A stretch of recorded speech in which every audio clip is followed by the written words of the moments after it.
Spices producer കമ്പനിയുടെ എല്ലാ ആഴ്ചയിലും പതിവായി നടക്കുന്ന ജൈവ കൃഷി പഠന ക്ലാസ്സിലേക്ക് എല്ലാവർക്കും സ്വാഗതം. നമ്മുടെ പ്രോഗ്രാം സ്റ്റാർട്ട് ചെയ്യുകയാണ്. ഗ്രൂപ്പിൽ ജോയിൻ ചെയ്തിട്ടുള്ളത് കുറച്ച് പേരേ ഉള്ളെങ്കിൽ പോലും ബാക്കിയുള്ളവര് ഉടൻ തന്നെ കയറുമെന്ന് നമുക്ക് പ്രതീക്ഷിക്കാം. നമുക്ക് കൂടുതൽ സമയം മുന്നോട്ട് പോകുമ്പോൾ നമ്മുടെ മീറ്റിംഗ് വല്ലാതെ നീളുന്നു എന്നുള്ളൊരു പരാതിയുണ്ട്. രാത്രി നമ്മൾ കഴിഞ്ഞ പ്രാവശ്യമാണെങ്കിലും 9:30-9:30ക്ക് ശേഷം നമുക്ക് തീർക്കാൻ പറ്റുള്ളൂ. അപ്പൊ അതുകൊണ്ട് നമ്മൾ സമയം പാലിച്ചാൽ മാത്രമേ നമുക്കിത് ഭംഗിയായിട്ട് മുന്നോട്ട് കൊണ്ടുപോകാൻ പറ്റുള്ളൂ. അപ്പൊ എന്തായാലും ഈ മീറ്റിംഗിലേക്ക് വന്നിരിക്കുന്ന എല്ലാവരെയും ഞാൻ സ്വാഗതം ചെയ്യാണ്. നമുക്കിന്ന് ആദ്യത്തെ സെഷൻ പതിവ് പോലെ എൽസി മാഡം നമുക്ക് വേണ്ടി ഇന്ന് ഒരു പ്രത്യേക കൃഷി മേഖലയെ കുറിച്ച് നമ്മളോട് സംസാരിക്കുന്നതായിരിക്കും. കഴിഞ്ഞ ആഴ്ച നമുക്ക് തക്കാളി കൃഷിയെ കുറിച്ചായിരുന്നു. അങ്ങനെ ഓരോ ആഴ്ചയിലും മാഡം നമുക്ക് വേണ്ടി ഓരോ പുതിയ പുതിയ സബ്ജക്റ്റുകൾ നമുക്ക് നമ്മളെ പരിചയപ്പെടുത്തുന്നുണ്ട്. അപ്പൊ എന്തായാലും എത്രയും സ്നേഹത്തോടു കൂടി എൽസി മാഡത്തെ ഞാൻ ഈ പ്രോഗ്രാമിലേക്ക് സ്വാഗതം ചെയ്യുകയാണ്. നന്ദി. LC madam. ഓക്കെ, എല്ലാവർക്കും നമസ്കാരം. അപ്പൊ നമുക്ക് ഇന്ന് നട്ട്മെഗ് അഥവാ ജാതി കൃഷി എങ്ങനെ തുടങ്ങണം, അതോടൊപ്പം തന്നെ ജാതി കൃഷിയിൽ വരുന്ന രോഗങ്ങൾ, അതുപോലെ തന്നെ ജാതി കൃഷിയിലെ കീടം, അതേപോലെ എങ്ങനെ നടണം, അതൊക്കെ കൂടി നമുക്ക് ഇന്ന് നോക്കാം. ഓക്കെ, അപ്പം നമുക്കറിയാം ജാതി എന്ന് പറഞ്ഞു കഴിഞ്ഞാൽ കേരളത്തിലെ കാലാവസ്ഥയ്ക്ക് ഏറ്റവും അനുയോജ്യമായ ഒരു സുഗന്ധ വിളയാണ് ജാതി. ഈ ജാതിയെ സംബന്ധിച്ച് നമുക്ക് തെങ്ങുകളെ അപേക്ഷിച്ച് നോക്കുമ്പോൾ നമുക്ക് അതിന് കൂടുതൽ പരിചരണം കുറവാണ്. പക്ഷെ നമ്മൾ വളങ്ങൾ ഇട്ട് കൊടുക്കണമെങ്കിലും നമുക്കറിയാം തെങ്ങെന്ന് പറയുമ്പോൾ നമുക്ക് തേങ്ങ ഇടാൻ ആളെ കയറ്റണം. അതിനുള്ള ആളുകൾ ഇപ്പൊ ശരിക്കും വിരളമാണ്. പിന്നെ അതുപോലെ തന്നെ ഒരുപാട് കീടങ്ങൾ ആക്രമിക്കുന്നുണ്ട്, അങ്ങനെ പ്രശ്നങ്ങളൊക്കെ ഉണ്ട്. പക്ഷെ ജാതിയെ സംബന്ധിച്ച് കീടങ്ങൾ വളരെ കുറവാണ്, എന്നാൽ രോഗങ്ങളുണ്ട്. രോഗങ്ങൾ നേരത്തെ ഇല്ലായിരുന്നു, പക്ഷെ ഇപ്പോ ഒരു രോഗങ്ങളുണ്ടെന്ന് മാത്രമല്ല ഡെഫിഷ്യൻസി, ഒരുപാട് ന്യൂട്രീഷ്യൻസിന്റെ ഡെഫിഷ്യൻസി നമ്മളുടെ ജാതികളിലൊക്കെ ഉണ്ട്. അപ്പൊ നമുക്കിന്നിപ്പോ ജാതി കൃഷി എങ്ങനെ നടണം എന്ന് നോക്കാം. അപ്പൊ ജാതി കൃഷി എന്ന് പറയുമ്പോൾ ശരിക്കും പറഞ്ഞാൽ കുറച്ച് തണൽ ഇഷ്ടപ്പെടുന്ന ഒരു വിളയാണ് ജാതി. ഭയങ്കര സൂര്യപ്രകാശം ജാതിക്ക് അനുയോജ്യമല്ല. അതുകൊണ്ട് തന്നെയാണ് നമ്മൾ ശരിക്കും തെങ്ങ് ഇടവിളയായിട്ട് ജാതിയിൽ നമ്മൾ നടാറുണ്ട്. 4 തെങ്ങുകളുടെ നടുക്കായിട്ട് ജാതി നടുന്ന രീതി നമുക്ക് പണ്ട് മുതലേ ഉണ്ട്. അതെല്ലാം തന്നെ നമുക്കറിയാം ആദ്യ കാലഘട്ടങ്ങളിലൊക്കെ ജാതി നടുമ്പോൾ നമ്മൾ വാഴ നടാറുണ്ട്. അത് എന്തിനാണെന്ന് പറഞ്ഞു കഴിഞ്ഞാൽ ഈ ജാതിക്ക് നല്ല രീതിയിൽ ഒരു തണല് കിട്ടാൻ വേണ്ടിയാണ്.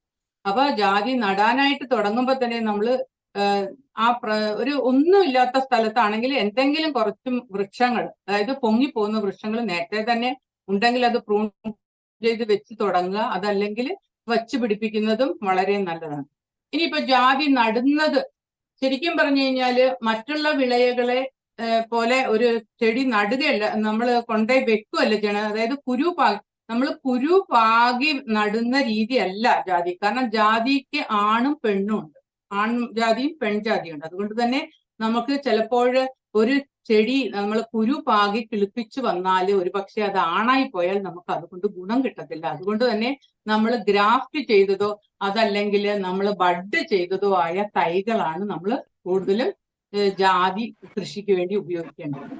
അത് നമുക്ക് കഴിയുന്നതും അറിയുന്ന ആളുകളിൽ നിന്ന് ഏറ്റവും നല്ല വെറൈറ്റി നോക്കി തന്നെ വാങ്ങാൻ ശ്രമിക്കുക.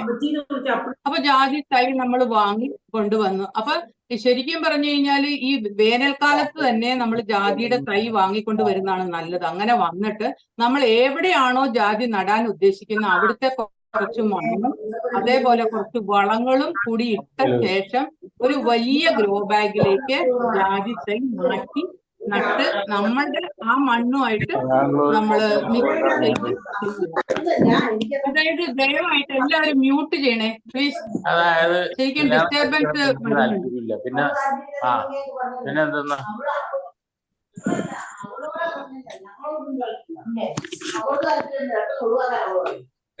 അത് മ്യൂട്ട് ചെയ്യാത്തവര് ദയവായി മ്യൂട്ട് ചെയ്യുക please. This meeting is being recorded. ഇപ്പൊ ജാതി കൃഷിയുടെ കാര്യം ഞാൻ ആദ്യമേ തന്നെ പറഞ്ഞ മാതിരി ആദ്യമേ തുടക്കത്തിലെ ഏറ്റവും നല്ല വെറൈറ്റി തന്നെ വാങ്ങാൻ ശ്രമിക്കുക. വാങ്ങിക്കൊണ്ടുവന്ന് നമ്മൾ നമ്മുടെ തോട്ടത്തിലെ കുറച്ച് മണ്ണ് വലിയ ഗ്രോ ബാഗിലേക്ക് മാറ്റിയ ശേഷം അത് മണ്ണും വളങ്ങളും ഇട്ട് നമ്മളുടെ ആ അന്തരീക്ഷത്തിന്റെ ഇതുമായിട്ട് അതിനെ ആക്കാൻ വേണ്ടിയിട്ട് നമ്മൾ കുറച്ച് സമയം തണലത്ത് ആദ്യത്തെ ഒരാഴ്ച അല്ലെ 2 ആഴ്ചയോ തണലത്ത് വെച്ച ശേഷം ആ വലിയ ഗ്രോ ബാഗുകളിലാക്കി നമ്മൾ പിന്നെ കുറച്ച് വെയിലത്ത് പിന്നെ നല്ല വെയിലത്ത് വെച്ച് ആ ചെടീനെ റെസിസ്റ്റിംഗ് പവർ ഉണ്ടാക്കുക ആ പ്ലാന്റിനെ. അങ്ങനെ ചെയ്തെടുത്തു കഴിഞ്ഞാൽ എന്താ ഗുണമെന്ന് പറഞ്ഞു കഴിഞ്ഞാൽ ആദ്യത്തെ മഴ, അതായത് ശരിക്കും പറഞ്ഞു കഴിഞ്ഞാല് നമ്മുടെ ഏപ്രിൽ അവസാനം അല്ലെങ്കിൽ മെയ് ആദ്യത്തോടുകൂടി നമുക്ക് നല്ല മഴ കിട്ടിത്തുടങ്ങും. അപ്പൊ 2 അല്ലെങ്കിൽ 3 മഴ നമുക്ക് കിട്ടിയ ശേഷം നമ്മൾ ഇത് ഇങ്ങനെ ചെയ്തു വെച്ചിരിക്കുന്നത്. അപ്പൊ ഞാൻ നേരത്തെ പറഞ്ഞ പോലെ ആദ്യമേ നമ്മൾ ജാതി നടാൻ ഉദ്ദേശിക്കുന്ന സ്ഥലം റെഡിയാക്കി വെക്കണം. റെഡിയാക്കി വെക്കുക എന്ന് പറഞ്ഞാൽ നമ്മൾ കുഴി കുത്തി അതിനകത്ത്, അതായത് നമ്മൾ കുഴി കുത്തുമ്പോൾ 3 അടി വീതി, 3 അടി നീളം വീതി, അതോടൊപ്പം താഴ്ച 3 അടി, അത്ര ആ രീതിയിലുള്ള കുഴി വേണം കുത്താനായിട്ട്. അപ്പൊ കുത്തുന്ന കുഴിയില് അവിടുന്ന് എടുത്ത മണ്ണുണ്ടല്ലോ, ആ മണ്ണിന്റെ കൂടെ നമ്മൾ pH booster, Bhoomitra, biogreen, bio power ഇവ ചേർക്കണം. അത് ചേർക്കേണ്ട രീതി എന്ന് പറഞ്ഞാൽ 1 കിലോ pH ബൂസ്റ്റർ, അതോടൊപ്പം തന്നെ 1 കിലോ ബയോ പവർ, അതോടൊപ്പം സമ്പുഷ്ടീകരിച്ച നമ്മുടെ ട്രൈക്കോകെയർ സമ്പുഷ്ടീകരിച്ച ഭൂമിത്ര അത് 1 കിലോ, അതോടൊപ്പം തന്നെ ബയോഗ്രീൻ 1/2 കിലോ. ഇതെല്ലാം നമ്മുടെ മേൽമണ്ണുമായിട്ട്, മേൽമണ്ണെന്ന് പറഞ്ഞാൽ നമ്മൾ അവിടുന്ന് എടുത്ത മണ്ണുണ്ടല്ലോ അതുമായിട്ട് മിക്സ് ചെയ്ത് ആ കുഴിയിൽ ഇട്ടിട്ട് അതിന്റെ മുകളിൽ വേണം നമ്മൾ ജാതി വാങ്ങിക്കൊണ്ടുവന്ന ജാതി, അല്ലെ നമ്മൾ വീട്ടിൽ തന്നെ ബഡ് ചെയ്ത ജാതി, ഗ്രാഫ്റ്റ് ഏതാ രീതിയാണെങ്കിലും നമ്മൾ നടാനായിട്ട്. അപ്പൊ നടുന്നതിന് മുമ്പ് നമ്മൾ ശ്രദ്ധിക്കേണ്ട ഒരു കാര്യം, നമ്മൾ ഗ്രാഫ്റ്റ് ചെയ്തതോ അതല്ലോ ബഡ് ചെയ്തതോ ഭാഗം നിർബന്ധമായിട്ടും മണ്ണിന്റെ മുകളിലായിരിക്കണം. ഒരു കാരണവശാലും മണ്ണിന്റെ താഴെ ആകാൻ പാടില്ല. പിന്നെ നമ്മൾ ശ്രദ്ധിക്കേണ്ടത് തെക്കൻ വെയിലടിക്കുന്ന ഭാഗത്തേക്ക് ആ ബഡ് ഭാഗം, ഇപ്പൊ നമ്മൾ ബഡ് ചെയ്ത ഒരു ഭാഗം ഉണ്ടല്ലോ, അത് തെക്കൻ വെയിലടിക്കുന്ന ഭാഗത്തേക്ക് അല്ലാത്ത രീതിയിൽ വേണം ജാതി നടാനായിട്ട്. ഇതാണ് നടുമ്പോഴുള്ള ശ്രദ്ധിക്കേണ്ട കാര്യങ്ങൾ. അപ്പൊ ഞാൻ നേരത്തെ പറഞ്ഞ പോലെ നമ്മള് നമ്മുടെ കാലാവസ്ഥയും നമ്മുടെ മണ്ണുമായിട്ട് ആദ്യം ആക്കിയിട്ടുണ്ട്. ആക്കിയ ആ ജാതിയാണ് ഈ മെയ് 2nd വീക്കോടുകൂടി കൊണ്ട് നടേണ്ടത്. അപ്പൊ നട്ട് കഴിഞ്ഞു കഴിഞ്ഞാൽ നമ്മള് ആദ്യത്തെ സമയത്ത് കുറച്ച് ചൂടൽ കൊടുക്കുന്നത് വളരെ നല്ലത്. പിന്നെ വേറൊരു കാര്യം നമ്മൾ ശ്രദ്ധിക്കേണ്ടത്, ഒരു കാരണവശാലും ഈ ജാതിയുടെ ചോട്ടില്, നമ്മൾ നട്ട ജാതിയുടെ ചോട്ടില് വെള്ളം കെട്ടി നിൽക്കാൻ പാടില്ല. കാരണം പെട്ടെന്ന് ചീച്ചിൽ വരും. ഈ ജാതി എന്ന് പറഞ്ഞു കഴിഞ്ഞാൽ ശരിക്കും അതിൻ്റെ അകത്തെ വേരുകൾ കൂടുതലും മുകളിലാണ്. മുകളിൽ മീൻസ് അതായത് എല്ലാ പ്ലാന്റ്സിനും 2 തരം വേരുകളാണുള്ളത്. ഒന്ന് തായ് വേരും, മറ്റേത് നാര് വേരും. അപ്പൊ തായ് വേരെന്ന് പറഞ്ഞു കഴിഞ്ഞാൽ ചെടികളെ പിടിച്ചു നിർത്താനുള്ള വേരാണ്. അതുപോലെ നാര് വേരെന്ന് പറഞ്ഞു കഴിഞ്ഞാൽ വെള്ളത്തെയും ജലത്തെയും പിടിച്ച് ചെടികൾക്ക് കൊടുക്കുന്ന വേരുകളാണ്. അപ്പൊ ഈ നാര് വേരുകള് ജാതിയുടെ കാര്യത്തിൽ വരുമ്പോ എല്ലാം തന്നെ കൂടുതലും ഈ മോളിലായിരിക്കും പരന്നു കിടക്കുന്നത്. അതുകൊണ്ട് തന്നെ ജാതി നടുമ്പോൾ ശരി, നട്ട് കഴിഞ്ഞിട്ട് വളരും തോറും ആ വേരുകൾ പടർന്നോണ്ട് വരും. അതായത് എത്രത്തോളം പടരും എന്ന് പറഞ്ഞു കഴിഞ്ഞാൽ ഈ ജാതിയുടെ ഇലച്ചാർത്ത് എത്രത്തോളം ദൂരത്തിലുണ്ടോ അത്രത്തോളം അതിന്റെ വേരുകൾ പടർന്നുകൊണ്ടിരിക്കും. അപ്പൊ ആ വേരുകൾ പടർന്നുകൊണ്ടിരിക്കുന്ന അത്രയും ഭാഗത്ത് മുഴുവനായിട്ടാണ് നമ്മൾ എപ്പോഴും വളം ഇട്ട് കൊടുക്കേണ്ടത്. അല്ലാതെ നമ്മൾ മൂട്ടിക്കൊണ്ട് വളം ഇട്ട് കൊടുത്തിട്ട് കാര്യമില്ല. അപ്പൊ വളം ഇട്ട്, പിന്നെ ജാതിയെ സംബന്ധിച്ച് നമുക്കറിയാം എപ്പോഴും അതിനൊരു നനവും അതോടൊപ്പം തന്നെ ജൈവാംശവും ഏറ്റവും കൂടുതൽ താല്പര്യമുള്ള, അത് വേണ്ട ഒരു വിളയാണ്. അതുകൊണ്ട് തന്നെ നമ്മൾ എപ്പോഴും ജാതിയുടെ ചോട്ടിൽ ഒരു നനവ് എപ്പോഴും നിലനിർത്തണം. വേനൽക്കാലാണെങ്കിൽ ഒരു 3 ദിവസത്തിൽ ഒരിക്കലെങ്കിലും ഡ്രിപ്പ് ഇറിഗേഷൻ ആണ് ഏറ്റവും നല്ല. കാരണം എന്നാന്ന് പറഞ്ഞാൽ അത് ഇങ്ങനെ പരന്ന് നമുക്ക് അത് നനയ്ക്കാൻ പറ്റുമല്ലോ. അല്ലെങ്കിൽ മറ്റു രീതിയിലാണെങ്കിലും നന കൊടുത്തിരിക്കണം. അതോടൊപ്പം തന്നെ ജൈവാംശം എപ്പോഴും ഒരു പൊത വേണം അതിന്റെ ചോട്ടില്. അതായത് മണ്ണില് നേരിട്ട് വെയിലേക്കാത്ത രീതിയിൽ ഒരു പൊത കൊടുക്കുന്നതും എപ്പോഴും നല്ലതാണ്. അപ്പൊ ഞാൻ നേരത്തെ പറഞ്ഞ പോലെ ഇടവിളയായിട്ട് നമുക്ക് തെങ്ങ് നല്ലതാണ്. അതോടൊപ്പം തന്നെ ആദ്യ കാലഘട്ടങ്ങളിൽ വാഴ നടുന്നതും വളരെ നല്ലതാണ്. അപ്പൊ നമ്മൾ നട്ടു കഴിഞ്ഞു കഴിഞ്ഞാൽ നമുക്ക് അറിയാം ഒരു 3 തൊട്ട് 5 വർഷം വരെയുള്ള കാലയളവിൽ തന്നെ ജാതി കായ്ക്കാൻ തുടങ്ങും. ജാതിയെ സംബന്ധിച്ചൊരു 100-150 വർഷം വരെ അതിന് ആയുസ്സുണ്ട്. കാരണം ഒരു ദീർഘകാല വിളയാണ്, സ്ഥായി വിളയാണ്. അതുകൊണ്ട് തന്നെ അതിനെ നമ്മൾ ആദ്യം തൊട്ട് തന്നെ നല്ല രീതിയിൽ അതിനെ രോഗങ്ങളും കീടങ്ങളും ഒന്നും ബാധിക്കാതെ വളർത്തിക്കൊണ്ടുവരണം. തുടക്കത്തിലെ തന്നെ നമ്മൾ ഇത് എന്തെങ്കിലും കണ്ടു കഴിഞ്ഞാൽ അതിന് നമ്മൾ പ്രിക്കോഷൻ എടുക്കേണ്ട വേണം. പിന്നെ ഞാൻ നേരത്തെ പറഞ്ഞ പോലെ ഇതിന്റെ ചോട്ടില് ധാരാളം നാരുവേരുകൾ ഉണ്ടെന്ന് പറഞ്ഞു. ഈ നാരുവേരുകൾ ധാരാളം ഉള്ളത് കൊണ്ട് തന്നെ നമ്മൾ വളമിടുമ്പോൾ അല്ലെങ്കിൽ ഒരിക്കലും ജാതിയുടെ ചോട് കിളയ്ക്കാൻ പാടില്ല. കിളച്ച് അതിന്റെ വേരുകൾക്ക് മുറിവേൽപ്പിക്കരുത്. അങ്ങനെ മുറിവേൽപ്പിച്ചു കഴിഞ്ഞാല് ഒന്നാമത്തെ കാര്യം ഫംഗസ് ബാധ വരുന്നു. രണ്ടാമത്തെ കാര്യം വേരുകൾ നശിച്ചു പോകുന്നത് മൂലം നമ്മൾ ഇടുന്ന വളത്തെയും വെള്ളത്തെയും ചെടികൾക്ക് എടുക്കാൻ പറ്റാത്ത രീതിയാവും. അതുകൊണ്ട് അത് വളരെയധികം ശ്രദ്ധിക്കുക. ജാതി ചോട് എപ്പോഴും നീറ്റാക്കി ഇടണം എന്നുള്ളത് ശരി, പക്ഷെ കിളയ്ക്കുകയോ അതുപോലെ തന്നെ ആ ചോട്ടില് മുറിവേൽപ്പിക്കുകയോ ഒന്നും ചെയ്യാൻ പാടില്ല. അപ്പം ഇതൊക്കെയാണ് ജാതിയുടെ ആദ്യത്തെ നമ്മൾ നടുമ്പോ ഉള്ള കാര്യങ്ങൾ. പിന്നെ ജാതി നടുമ്പോൾ 2 ജാതികൾ തമ്മിൽ 9 അടി അകലം, അല്ലെങ്കിൽ 90 സെന്റിമീറ്റർ, 9 അടി അകലം, അല്ലെ 1 മീറ്റർ എന്നെങ്കിലും പറയാം. 90 സെന്റിമീറ്റർ 9 അടി അകലത്തില് 9 അടി അകലത്തിൽ വേണം ഈ ചെടി ഓരോ ജാതികളും തമ്മിലുള്ള ജാതിയുടെ അകലം. കാരണം ഒരു കാരണവശാലും നമ്മൾ നടുമ്പോഴോർക്കും ഇത് വലിയ ദൂരം ഇല്ലെന്ന്, പക്ഷെ നട്ട് കഴിഞ്ഞു കഴിഞ്ഞാല് പെട്ടെന്ന് തന്നെ അതിന്റെ ഇല നമുക്കറിയാം വളരെ പെട്ടെന്ന് ഇങ്ങനെ പന്തലിച്ചു വരും. അപ്പം സൂര്യപ്രകാശം നല്ല രീതിയിൽ കിട്ടാതെ വരികയും ചെടി മുരടിക്കുകയും മാത്രമല്ല ഇലച്ചാർക്ക് കൂടി കാ വരത്തില്ല. അതാണ് ഏറ്റവും പല സ്ഥലത്തും ഞാൻ കണ്ടിട്ടുണ്ട് ജാതി ഇങ്ങനെ അടുത്തടുത്ത് ഏറ്റവും അടുത്തടുത്തിരിക്കുകയും അതിൽ കായ്ഫലം ഉണ്ടാകാതെ. അതിന്റെ ഒരു പ്രധാന കാരണം അതിനകത്തേക്ക് അകത്തോട്ട് സൂര്യപ്രകാശം തടിയിലേക്ക് അല്പം പോലും സൂര്യപ്രകാശം കിട്ടുന്നില്ലെന്ന് മാത്രമല്ല തിങ്ങി നിൽക്കും. നമുക്ക് നടുമ്പോൾ തോന്നും കുഞ്ഞല്ലേ എന്ന്, പക്ഷെ അത് നിർബന്ധമായിട്ട് ആ അകലം പാലിക്കണം എന്നുള്ളത് വളരെ അത്യാവശ്യമായിട്ടുള്ള ഒരു കാര്യം. അതോടൊപ്പം തന്നെ മറ്റുള്ള സുഗന്ധ വിളകളെ അപേക്ഷിച്ച് നമുക്കറിയാം കുരുമുളകിനെയും അതുപോലെ തന്നെ ഏലത്തിനെയൊക്കെ അപേക്ഷിച്ച് നമുക്ക് നോക്കുമ്പോൾ ബോറോണും അതോടൊപ്പം തന്നെ കാൽസ്യവും മഗ്നീഷ്യവും എല്ലാം വളരെയധികം കൂടുതൽ വേണ്ട ഒരു വിളയാണ് ജാതി. അതിന്റെ ഡെഫിഷ്യൻസി പെട്ടെന്ന് ജാതിക്ക് കാണാം. കാരണം ബോറോണിന്റെ ഡെഫിഷ്യൻസി വരുമ്പോൾ തന്നെ ഈ ഇലകളുടെ മുകളിൽ ഒരു പഫി ഒരു പൊങ്ങി നിന്നിട്ട് യെല്ലോ കളറായി വരും ബോറോൺ. അതോടൊപ്പം തന്നെ കായകൾ മുഴുവൻ മൂക്കാതെ കൊഴിഞ്ഞു പോകുന്നു. അതോടൊപ്പം തന്നെ ഇലകള് കുറെ കൊഴിഞ്ഞു പോകുന്നു. അങ്ങനെ ഒത്തിരി ബുദ്ധിമുട്ടുകൾ. ബോറോൺ എന്ന് പറഞ്ഞാൽ നമുക്കറിയാം, അറിയായിരിക്കും എന്നാലും ഒന്നും കൂടി പറയാം. നമുക്ക് മൂലകങ്ങളുടെ കാര്യത്തിൽ പറയുവാണെങ്കിൽ പ്രാഥമിക മൂലകങ്ങൾ എന്ന് പറഞ്ഞു കഴിഞ്ഞാൽ നൈട്രജനും ഫോസ്ഫറസും പൊട്ടാസ്യവും ആണ് ഉള്ളത്. അതിലെ ഫോസ്ഫറസ് എന്ന് പറഞ്ഞു കഴിഞ്ഞാൽ വളം നമ്മുടെ മണ്ണിൽ ധാരാളം ഉണ്ട്.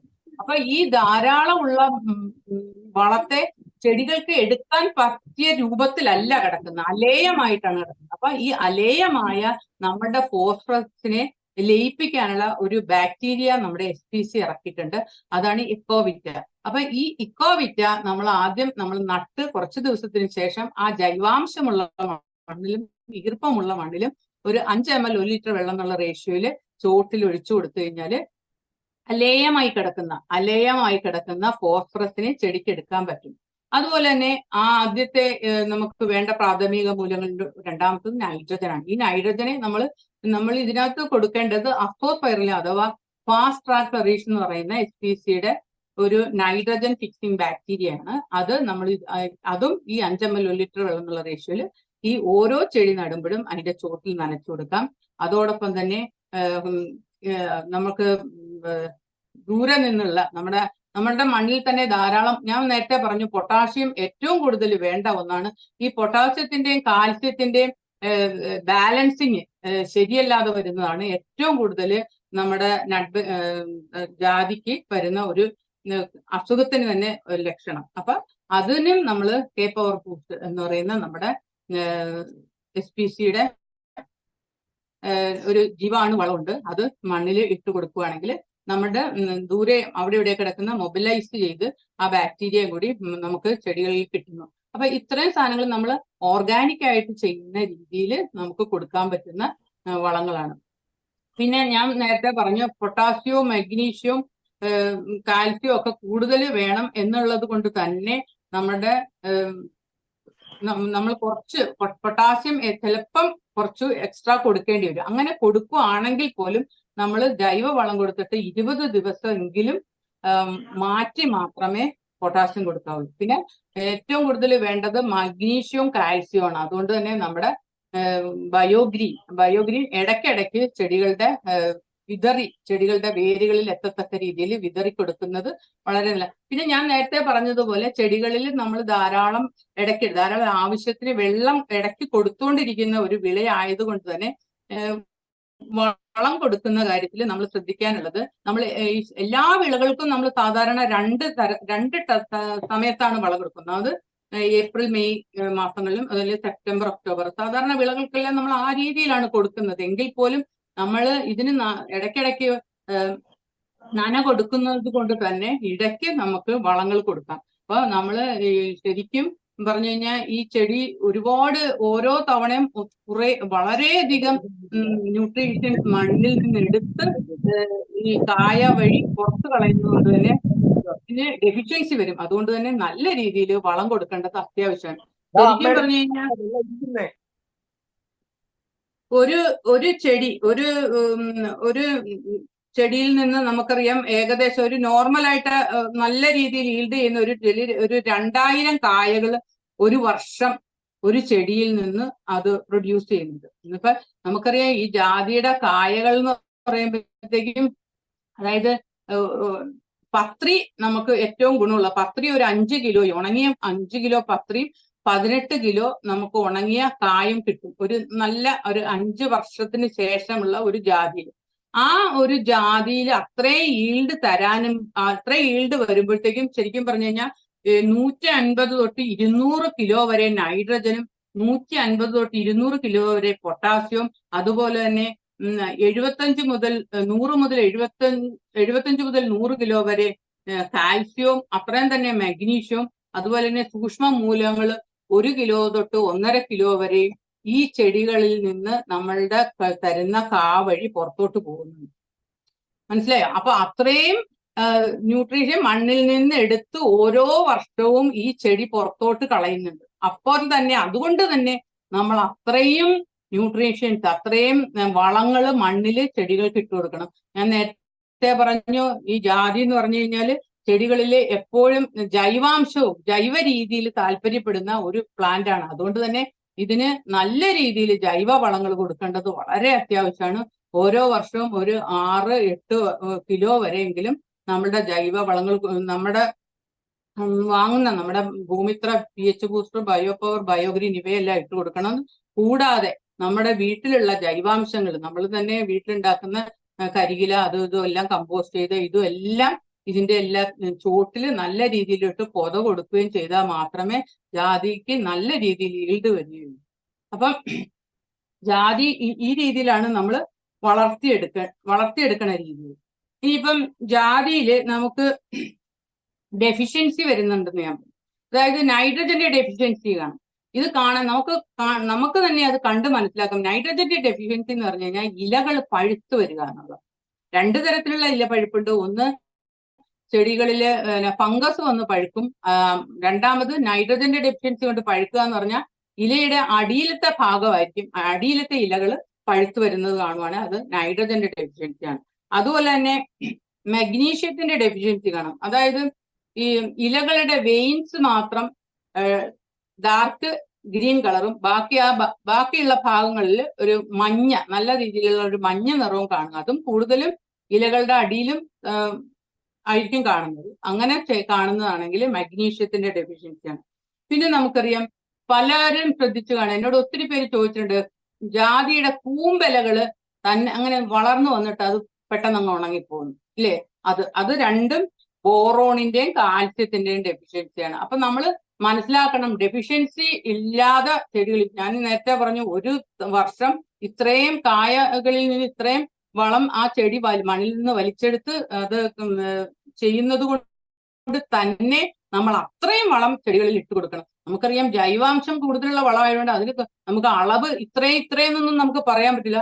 ഒരു പരിധി ഒരു നല്ല രീതിയിൽ നമ്മൾ ചെടികളിൽ വളം കൊടുക്കേണ്ടത് അത്യാവശ്യമാണ്. പിന്നെ ഇതിനകത്ത് വരുന്നത് ഒരു തരം കീടാക്രമണം പ്രധാനമായിട്ട് വരുന്നത്, ഒരു തരം കീടമാണ് സാധാരണ വരുന്നത്. പെൻസിൽ വണ്ണമുള്ള കമ്പുകളെ ആക്രമിക്കുന്ന ഒരു തരം കീടം. അതായത് അതിന്റെ ആ കമ്പില് ഇരുന്നിട്ട് നീരൂറ്റി കുടിക്കും. നീരൂറ്റി കുടിച്ചിട്ട് ആ സ്ഥലത്ത് അതൊരു സെക്രീഷൻസ് ഇടുകയും അവിടെ ഫംഗസ് വളരുകയും അങ്ങനെ ആ കമ്പ് ഉണങ്ങിപ്പോവുകയും ചെയ്യും. അങ്ങനെ കണ്ടു കഴിഞ്ഞാൽ നമ്മൾ അത് കണ്ടു കഴിഞ്ഞാലും മതി. കണ്ടു കഴിഞ്ഞാൽ നിർബന്ധമായിട്ട് നമ്മൾ ചെയ്യേണ്ടത് SPC fungus master fungus master 5 ml 1 litre വെള്ളം എന്നുള്ള റേഷ്യോയിൽ എടുത്തിട്ട് ആ കണ്ട ഭാഗത്തെല്ലാം സ്പ്രേ ചെയ്ത് കൊടുക്കുക. അങ്ങനെ അത് കൊടുക്കുമ്പോൾ നമ്മൾ ശ്രദ്ധിക്കേണ്ട ഒരു കാര്യം, നമ്മൾ എപ്പോഴും വൈകുന്നേരങ്ങളിൽ കൊടുക്കുക. അതായത് ഇതൊരു ജീവാണു വളമാണ്, അതുകൊണ്ട് തന്നെ അതിനകത്തൊരു കഴിയുന്നതും വൈകുന്നേരങ്ങളിൽ കൊടുക്കുന്നതാണ് ഏറ്റവും നല്ലത്. പിന്നെ ഞാൻ നേരത്തെ പറഞ്ഞ ഇതിനെ ബാധിക്കുന്ന വലിയൊരു പ്രശ്നം, എല്ലാവരും പറഞ്ഞുകൊണ്ടിരിക്കുന്ന ഒരു പ്രശ്നം എന്നാണ് ഞാൻ കാവൊഴുത്തൽ. ഒരുപാട് പേര് കാണിക്കുന്നുണ്ട്. ഇതിൻ്റെത് കാ നല്ല രീതിയിൽ പൂക്കും, കാ പിടിക്കും, പക്ഷെ കാവുകൾ മുഴുവനും ചോട് നിറഞ്ഞ കാ ഒഴിഞ്ഞു കിടക്കണം. അതും ഈ ഞാൻ 2 പ്രശ്നങ്ങൾ കൊണ്ടുവരാം. ഒന്ന് ന്യൂട്രീഷൻ ഡെഫിഷ്യൻസി, രണ്ടാമത്തെ കാര്യം ഫംഗസ്, അതായത് കുമിളിന്റെ പ്രശ്നങ്ങൾ കൊണ്ടുവരാം. അപ്പൊ ന്യൂട്രീഷൻസ് എന്ന് പറഞ്ഞു കഴിഞ്ഞാൽ അതിന്റെ പ്രധാന കാരണം നമ്മൾ അങ്ങനെ കാണുവാണെങ്കിൽ നിങ്ങൾ നിർബന്ധമായിട്ട് പറ്റുമെങ്കിൽ മണ്ണൊന്ന് പരിശോധിപ്പിക്കണമെന്നല്ല. കാരണം അത് ബോറോണിന്റെയും കാൽസ്യത്തിന്റെയും ഡെഫിഷ്യൻസി കൊണ്ടാണ് ഇത്രമാത്രം പെട്ടെന്ന് ഒരുപാട് പൊഴിഞ്ഞു പോവുക. ബോറോണിന്റെ അതോടൊപ്പം തന്നെ പൊട്ടാസ്യത്തിന്റെ. ദയവായിട്ട് എല്ലാവരും പ്ലീസ്. പ്രിയ മാതാപിതാക്കളെ അത് പ്ലീസ് അത് ഞാൻ നിന്നോട് വായിച്ച കാര്യം പറഞ്ഞു, നിനക്കത് അക്സെപ്റ്റ് ചെയ്യാൻ. ഞാൻ ഇത്രയും കാര്യങ്ങൾ പറഞ്ഞത് ഡെഫിഷ്യൻസിയുടെ കാര്യം, അതോടൊപ്പം തന്നെ ചെടികളിൽ വരുന്ന ഒരു കീടത്തിന്റെ കാര്യമാണ്. ഇനി നമുക്കറിയാം ഏറ്റവും പ്രധാനമായിട്ട് നമുക്ക് ഈ ചെടികളിൽ വരുന്ന ഏറ്റവും പ്രശ്നം കുമിൾ രോഗങ്ങളാണ്. കുമിൾ എന്ന് പറഞ്ഞു കഴിഞ്ഞാൽ ഫംഗസ്. ഇനി വ്യാഴാഴ്ച രാവിലെ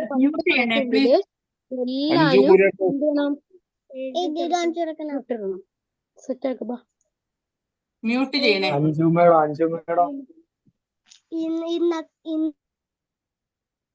അപ്പൊ ഈ കുമിൾ രോഗങ്ങളാണ് അടുത്തത് ഞാൻ പറയുന്ന രോഗങ്ങൾ. അതായത് ഇതിന് ഈയിടെയായിട്ടാണ് രോഗങ്ങളുണ്ട്. പണ്ടൊന്നും രോഗങ്ങളില്ലായിരുന്നു. ഒരു രോഗം ഈ ഫംഗസ്, ബാക്ടീരിയ, വൈറസ് ഇതൊക്കെ എന്ന് പറഞ്ഞു കഴിഞ്ഞാല് ഒരിടത്ത് ഒന്ന് വന്നു കഴിഞ്ഞു കഴിഞ്ഞാൽ മറ്റൊരിടത്തേക്ക് ഈ നീരൂറ്റി കുടിക്കുന്ന ജീവികള് പെട്ടെന്ന് പടർത്തും. അങ്ങനെയാണ് നമ്മുടെ ഇവിടെയൊക്കെ ഇത്രയും രോഗങ്ങൾ വന്നത്.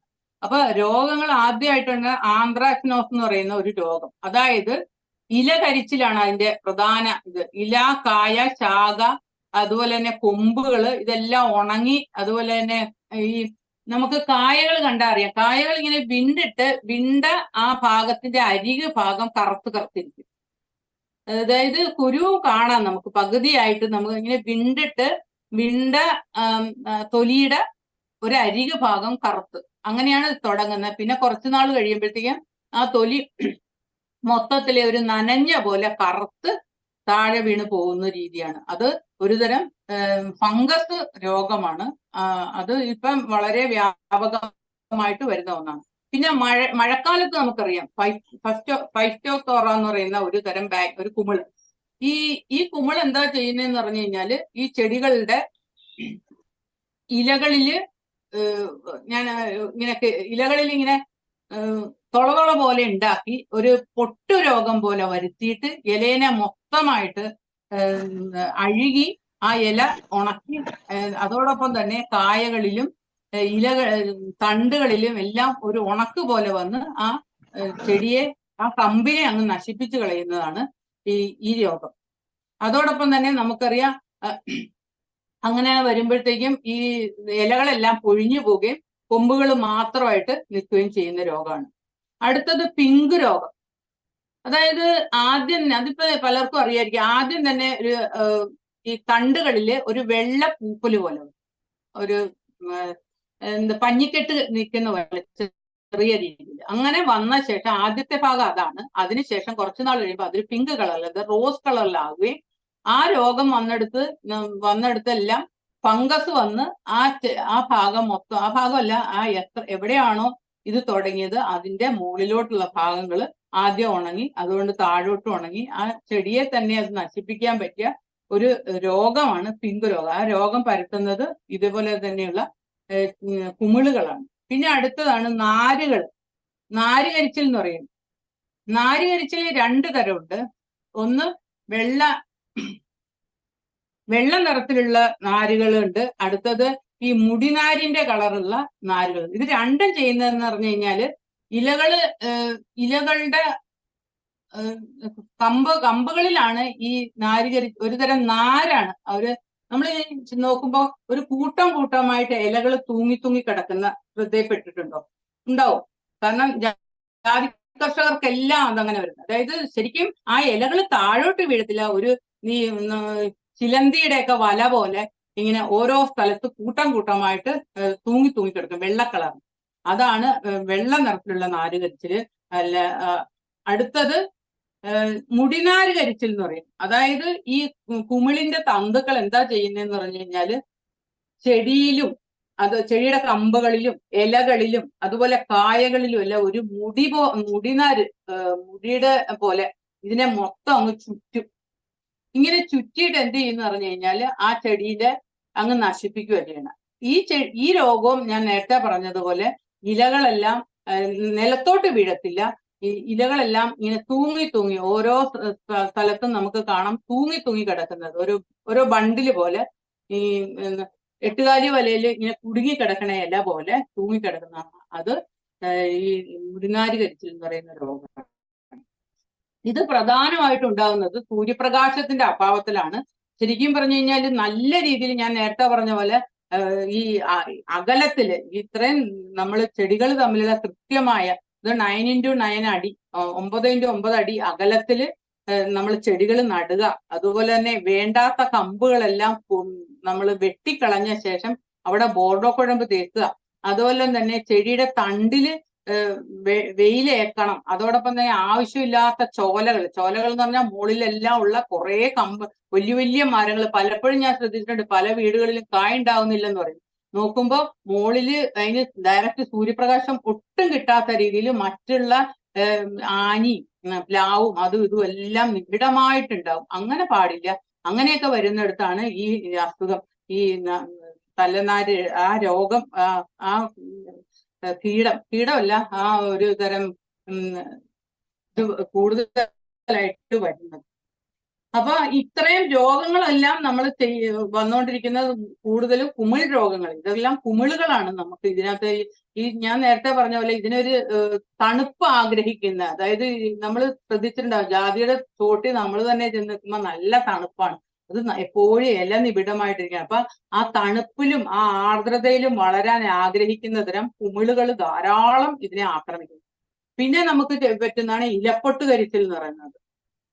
അത് നമുക്കറിയാം. ഈ ഓരോ ഇലകൾ നമ്മൾ നോക്കുമ്പോൾ ഇലകളിൽ ഇങ്ങനെ ഒരു വട്ടത്തി ഒരു പൊട്ട് പോലെ വരും. ആ പൊട്ട് പോലെ വന്നിട്ട് അതെന്താ സംഭവിക്കുന്നതെന്ന് അത്രയും ഭാഗം കരിയുകയും അവിടെ ഒരു തുള വരികയും ചെയ്യും. പിന്നെ ആ കരിഞ്ഞത് അവിടോട്ട് ഇങ്ങോട്ട് വലുതായി ആ ഇല തന്നെ കരിഞ്ഞ് താഴെ വീണ് പോവുക. അങ്ങനെ ആ ഒരു കൊമ്പ് മാത്രമായിട്ട് നിൽക്കും. അതാണ് ഈ ഇല പൊട്ടു രോഗം. പിന്നെ അടുത്തത് നമ്മൾ കായപൊഴിച്ചിൽ ഞാൻ നേരത്തെ പറഞ്ഞ് ഒന്നാമത് ഡെഫിഷ്യൻസി കൊണ്ടുവരും. പിന്നെ ഈ കുമിൾ രോഗം കൊണ്ട് വരാം. പിന്നെ നമുക്കറിയാം, ഞാൻ ബോറോണിന്റെയും പൊട്ടാഷ്യത്തിന്റെയും ഡെഫിഷ്യൻസി കൊണ്ട് വരും കായപൊഴിച്ചില്. പിന്നെ ഒരുതരം പ്രത്യേകതരം കുമിളുണ്ട്, ആ രോഗങ്ങൾ കൊണ്ടും വരാം. പിന്നെ പ്രധാനമായിട്ട് നമുക്ക് വേനൽക്കാലത്ത് കാവൊഴിയുന്നത് നന കുറവാണ്. ഞാൻ പറഞ്ഞല്ലോ, ഈ ചെടിക്ക് നല്ല രീതിയിൽ ഒരു ദിവസം ശരിക്കും പറഞ്ഞു കഴിഞ്ഞാല് ഉണങ്ങി നിൽക്കുന്നതിനകത്തേക്ക് നന കൊടുക്കുമ്പോൾ പെട്ടെന്ന് അത് നല്ല ഫ്രഷ് ആയിട്ട് നിൽക്കുന്ന കാണാൻ പറ്റും. അതുകൊണ്ട് നന കുറവ് കൊണ്ടും ഇതുപോലെ പൊഴിച്ചിൽ കാണാം. പിന്നെ വേനൽക്കാലത്തുള്ള കൊമ്പുണക്കമുണ്ട്. അതാ എന്നാന്ന് പറഞ്ഞു കഴിഞ്ഞാൽ, അതായത് ഒരു നല്ല പൊക്കമുള്ള ജാതിയുടെയൊക്കെ അത് കൂടുതൽ കാണുന്നത് ഏറ്റവും മുകളിലത്തെ കമ്പിൽ നിന്ന് ഉണങ്ങി താഴോട്ട് വരും. അപ്പൊ അതിനകത്തെ ഇലകൾ കംപ്ലീറ്റ് പൊഴിഞ്ഞു പോയിട്ട് ഈ കൊമ്പ് മാത്രമായിട്ട് ഉണങ്ങി ഇങ്ങനെ നിൽക്കുന്ന കാണാം. അത് ശരിക്കും പറഞ്ഞാൽ കുറച്ച് പ്രായമായ ജാതികൾക്കൊക്കെ വളരെ ഒരു 5 വർഷത്തിന് മുകളിലോട്ടൊക്കെ ഉള്ള ജാതികൾക്ക് ശരിക്കും പറഞ്ഞാൽ കായഫലം തുടങ്ങുമ്പോഴാണ് ഈ രോഗം കൂടുതൽ കാണുന്നത്. അപ്പൊ അതെന്താ സംഭവിക്കുന്നതെന്ന് പറഞ്ഞു കഴിഞ്ഞാൽ ഏറ്റവും മുകളിൽ നിന്നുള്ള കമ്പ് ഉണങ്ങി കമ്പ് തന്നെ ഉണങ്ങി ഇലകളെല്ലാം പൊഴിഞ്ഞ് കമ്പ് മാത്രമായിട്ട് നിൽക്കുന്ന രോഗമാണ്. പിന്നെ നമുക്കറിയാം വേരുചീയൽ രോഗമുണ്ട്. വേരുചീയൽ എന്ന് പറഞ്ഞു കഴിഞ്ഞാല് ഈ വേരിന്റെ ഭാഗത്തുനിന്ന് നമുക്ക് ഈ തെങ്ങിൽ നിന്ന് നമുക്ക് വരൂലേ, തെങ്ങിൽ നിന്ന് ഒരു സെക്രീഷൻസ് ഒരു ഇത് വരുമല്ലോ, അതുപോലെ തന്നെ ഈ ജാതിയുടെ ഏറ്റവും അടിഭാഗത്തുനിന്ന് ഒരു ബ്രൗൺ കളറിലെ ഒരു ദ്രാവകം ഒലിച്ചു വരും. ഇതൊരു ഞാൻ പറഞ്ഞ പോലെ ഒരു ഫംഗസ് ആണ്. അത് ഒലിച്ചു വന്നിട്ട് ആ ചെടി അവിടെ ഈ പൂപ്പല് പോലെയുള്ള പായലുകളും ഒക്കെ വരാറുണ്ട്. അത് നിങ്ങൾ കാണുമ്പോഴേ ശ്രദ്ധിച്ചോണം. അത് ഇങ്ങനെ താഴെ ഒരു ഭാഗത്തുനിന്ന് വന്ന് ആ ചെടീനെ പയ്യെ പയ്യെ അതിനെ അങ്ങ് ഉണക്കിക്കളയും. അതാണ് ഈ ഇത് ആ ചെടിയുടെ അടിയിൽ നിന്ന് വേരിൽ നിന്ന് വരുന്ന ഒരു രോഗം. പിന്നെ നമുക്കറിയാം വേറെ ഒന്ന് കരിമ്പൂപ്പ് രോഗം. കരിമ്പൂപ്പ് എന്ന് പറഞ്ഞു കഴിഞ്ഞാൽ ഇലകളുടെ മോളില് കറുത്ത കളറിലെ ഒരു പൂപ്പല് പോലെ ഇല നമ്മൾ നോക്കുമ്പോ ഇലയെല്ലാം കറുത്ത് കരിമ്പനടിച്ച പോലെ, അത് തന്നെ കരിമ്പനടിച്ച പോലെ നിൽക്കുന്നു കറുത്ത കളറില്. അതാണ് കരിമ്പൂപ്പ് രോഗം. ഇത് മാറ്റാനായി എന്താ സംഭവിക്കണമെന്ന് വെച്ചാൽ ഇങ്ങനെ വെച്ച് കഴിഞ്ഞാല് പ്രകാശ സംശ്ലേഷണം നടക്കത്തില്ല. അതാണ് അതിൽ ഏറ്റവും നമുക്ക് ഹരിതകം നഷ്ടപ്പെടുന്നു. അതോടൊപ്പം പ്രകാശ സംശ്ലേഷണം നടക്കാതെ ആ ചെടികൾക്ക് ഇലകള് പഴുത്തു പൊഴിഞ്ഞു പോകുന്നതാണ് ഇതിൽ. അപ്പം ഇത്രയാണ് പ്രധാനമായിട്ടും ചെടികളിൽ വരുന്ന രോഗങ്ങൾ. ഈ രോഗങ്ങള് എല്ലാം തന്നെ ഈ ജാതിയിൽ വരുന്ന രോഗങ്ങൾ മിക്കതും തന്നെ കാരണം ഇത് അതിനകത്തുള്ള ഫംഗസ് ആണ്. അതുകൊണ്ട് പൂപ്പലാണ്. ഈ പൂപ്പല് വരുന്നത് കൊണ്ട് തന്നെ നമ്മൾ, അതായത് ഇതിന് തണുപ്പൊരു ഇഷ്ടമാണ്. അതുകൊണ്ട് നമുക്കറിയാം, നമ്മൾ ഏത് സാധനമാണെങ്കിലും ഒരു തണുത്ത അന്തരീക്ഷത്തിൽ വെച്ചാൽ അവിടെ അപ്പം തന്നെ പൂപ്പൽ വരും. അതുപോലെ തന്നെ ഇതിന് തണുപ്പ് അധികം ഉള്ളത് കൊണ്ടാണ് ഇത് ഏറ്റവും കൂടുതൽ വരുന്നത്. പിന്നെ കീടത്തിന്റെ കാര്യം ഞാൻ പറഞ്ഞല്ലോ. കീടം ഏറ്റവും പ്രധാനമായിട്ട് വരുന്നത് കമ്പില് വന്നിട്ട് നീരൂറ്റി കുടിക്കുന്നു. അതിനെ നമ്മൾ SPCയുടെ ഫംഗൽ മാസ്റ്റർ 5 ml 1 ലിറ്റർ വെള്ളം എന്നുള്ള റേഷ്യോയിൽ എടുത്തൊഴിച്ചു കഴിഞ്ഞാല് ഇത് മാറ്റാം. ഇനിയിപ്പോ നമുക്ക് എന്താണ് ഇതിനൊക്കെ ഒരു പ്രതിവിധി? അതല്ലേ പ്രധാനം. ഏറ്റവും പ്രധാനമായിട്ട് നമ്മൾ ചെയ്യേണ്ടത് രണ്ടാണ് നമുക്ക് മഴ ഏറ്റവും പ്രധാനമുള്ള. ആ 2 മഴയ്ക്ക് മുമ്പാണ്, അതായത് ഓരോ മൺസൂണിന് മുമ്പും നമ്മൾ, അതായത് ജൂൺ ആദ്യമോ അതല്ലെങ്കിൽ നമ്മൾ മെയ് അവസാനമോ ആ സമയത്തല്ലേ നമ്മൾ SPC Cure Plus 5 ml 1 litre വെള്ളം എന്നുള്ള റേഷ്യോയിൽ ചോട്ടിൽ ഒഴിച്ചു കൊടുക്കുക. ഒരു പ്രിക്കോഷൻ ആയിട്ട് നമ്മൾ കൊടുക്കുവാണെങ്കിൽ, നമ്മൾ ഇത് ഞാൻ പറഞ്ഞത് നമുക്ക് അസുഖം കണ്ട ശേഷമാണ് ഇങ്ങനെ ചെയ്യുക. നമ്മൾ കണ്ടില്ല, ഇത് മൺസൂണിന് മുമ്പ് നമ്മൾ പ്രിക്കോഷൻ ആയിട്ട് കൊടുക്കുവാണെങ്കിൽ ഈ SPC Cure Plus 3 ml 1 litre വെള്ളത്തിൽ എന്നുള്ള റേഷ്യോയിൽ കലക്കിയിട്ട് ചെടി മുഴുവനായിട്ട് നമ്മൾ സ്പ്രേ ചെയ്ത് കൊടുക്കുക. അതായത് ഇലയുടെ അടിയിലും മുകളിലും തണ്ടിലും മുഴുവനെ എത്തത്തക്ക രീതിയിൽ നല്ല രീതിയിൽ ഒരു തവണ സ്പ്രേ ചെയ്ത് കൊടുത്താൽ ഈ ഫംഗസ് ഒരു പരിധി വരെ വരത്തില്ല. അതുപോലെ തന്നെ നമുക്ക് ചെയ്യാവുന്ന മറ്റൊന്നാണ് ബോർഡോ മിശ്രിതം. ബോർഡോ മിശ്രിതം ഉണ്ടാക്കുമ്പോൾ നമ്മൾ ഒരു കാര്യം ശ്രദ്ധിക്കണം കേട്ടോ. ഏറ്റവും പ്രധാനം നമ്മൾ ഈ തുരിശും കുമ്മായാണിത്. അപ്പൊ ഈ തുരിശിലേക്ക്, അതായത് ഈ നമ്മൾ കുമ്മായത്തിലേക്ക് തുരിശ് ഒഴിച്ചു കൊടുക്കരുത്. തുരിശ് നമ്മളെ ചെയ്യുമ്പോ കുമ്മായം കലക്കി വെക്കുക ആദ്യമേ, അതിനകത്തേക്ക് ഈ തുരിശ് ഒഴിച്ചേ കൊടുക്കാവുള്ളൂ. ആ രീതിയിലാണ് കൊടുക്കുന്നത്. എന്നിട്ട് നമ്മൾ ഒരു കത്തിയോ വല്ലതും വെച്ച് നോക്കി അതിന്റെ കോൺസെൻട്രേഷൻ നമുക്ക് മനസ്സിലാക്കാൻ പറ്റും. അപ്പം പലരും ഇതുപോലെ ഏതെങ്കിലും രീതിയിൽ നമ്മൾ കലക്കുക എന്ന് തോന്നാറുണ്ട്. പക്ഷെ ഒരിക്കലും ചെയ്യരുത്.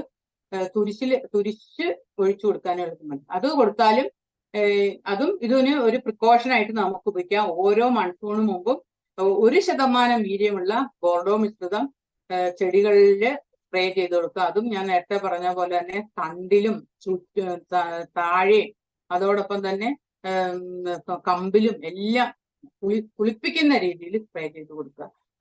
ഇത് പോകാനായിട്ട് സഹായിക്കും. പിന്നെ നമുക്ക് ചെയ്യാൻ പറ്റിയത് ഏറ്റവും പ്രധാനമായിട്ട് ട്രൈക്കോകെയർ സമ്പുഷ്ടീകരിക്കുക. അത് ഞാൻ നേരത്തെ പറഞ്ഞിട്ടുണ്ട്, സമയമായി. ട്രൈക്കോകെയർ സമ്പുഷ്ടീകരിച്ചത് എല്ലാത്തിന്റെയും ചോട്ടിൽ ഓരോ കിലോയെങ്കിലും ഇട്ട് കൊടുക്കുന്നത് ഇതിനെ ഒരു പരിധി വരെ നമ്മൾക്ക് കൺട്രോൾ ചെയ്യാനായിട്ട് സാധിക്കും. അത് ഈ ട്രൈക്കോകെയർ സമ്പുഷ്ടീകരിച്ചില്ലെങ്കിൽ പോലും നമുക്ക് ചെയ്യാൻ പറ്റുന്നത് ട്രൈക്കോകെയർ കുറച്ച് പശ ചേർത്തിട്ട് 5 ml 1 ലിറ്റർ വെള്ളം എന്നുള്ള റേഷ്യോയിൽ എടുത്തിട്ട് ചെടി മൊത്തമായിട്ട് നമുക്ക് സ്പ്രേ ചെയ്ത് കൊടുക്കാം. അതോടൊപ്പം തന്നെ ചെടിയുടെ ചോട്ടിൽ നമുക്ക് ഒഴിച്ചു കൊടുക്കുകയും ചെയ്തു കഴിഞ്ഞാൽ ഒരു പരിധിവരെ ഈ കുമിൾ രോഗങ്ങളെ നമുക്ക് കൺട്രോൾ ചെയ്യാനായിട്ട് സാധിക്കും. അതോടൊപ്പം തന്നെ നമുക്ക് പറ്റുന്ന സ്യൂഡോ കെയർ ഉണ്ട്. സ്യൂഡോ കെയർ 5 ml 1 ലിറ്റർ വെള്ളം എന്നുള്ള റേഷ്യോയിൽ, അതായത് മണ്ണിൽ കൂടി വളരുന്ന ബാക്ടീരിയകളെ ഒരു പരിധിവരെ നമുക്ക് നിയന്ത്രിക്കാനായിട്ട് ഈ സ്യൂഡോ കെയർ 5 ml 1 ലിറ്റർ വെള്ളം എന്നുള്ള റേഷ്യോയിൽ എടുത്തിട്ട് ചെടികളിലും സ്പ്രേ ചെയ്ത് കൊടുക്കുക, തണ്ടിൽ സ്പ്രേ ചെയ്ത് കൊടുക്കുക. അതോടൊപ്പം തന്നെ ആ വേരുകളിൽ നനയത്തക്ക രീതിയിൽ ചെയ്തു കൂടി കൊടുത്തു കഴിഞ്ഞാൽ നല്ല രീതിയിൽ നമുക്ക് ജാതിയെ വളർത്തിയെടുക്കാനും പറ്റും. മാത്രമല്ല ജാതി ഒരുവിധമുള്ള രോഗങ്ങളിൽ നിന്നെല്ലാം നമുക്ക് ഇതിനെ കൺട്രോൾ ചെയ്യാനായിട്ടും സാധിക്കും. അപ്പൊ എന്റെ സമയം ഇത് തീർന്നു പോയിരിക്കുവാണ്. അതുകൊണ്ട് തന്നെ ഞാൻ ഇന്നത്തെ ക്ലാസ് നിർത്തുവാണ്. അപ്പോൾ ദയാൽ സാർ വെയിറ്റിംഗിലായിരിക്കും. Okay, thank you.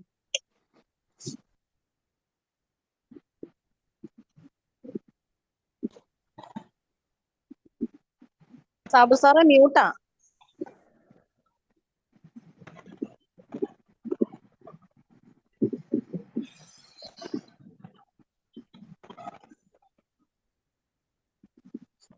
സാബു സാറിന്റെ മൈക്ക് മ്യൂട്ടായി കാണേ.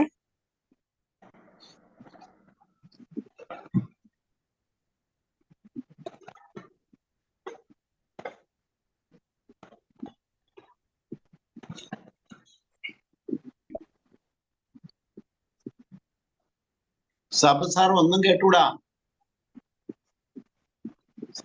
സാബു സാറേ